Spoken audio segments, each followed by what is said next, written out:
Hello guys, welcome back for another video of So to Reset My Car.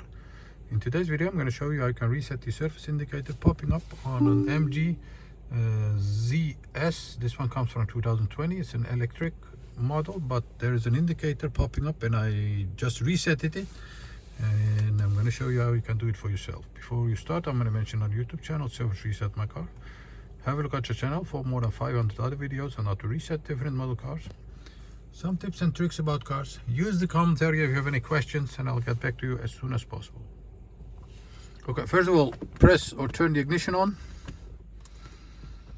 Yes, then we're gonna go through the menu by using these arrow buttons over here.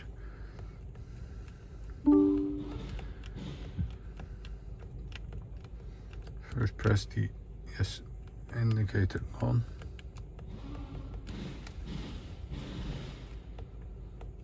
Over here you'll see that you can scroll through the menu by pressing to the right. Find this area, then scroll down or press the down button to find the next surface. As that, I'm going to do a close-up. It says short press OK to return or long press OK to reset. So I'm going to go back to our steering wheel.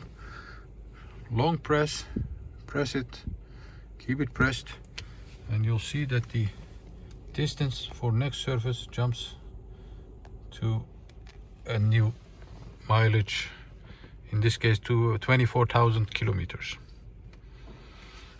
And do the check if it pops up again.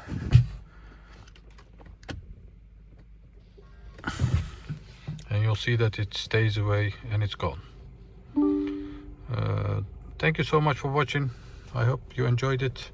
Subscribe if you haven't subscribed yet, and hope to see you next time in another video. Stay safe, take care, bye bye.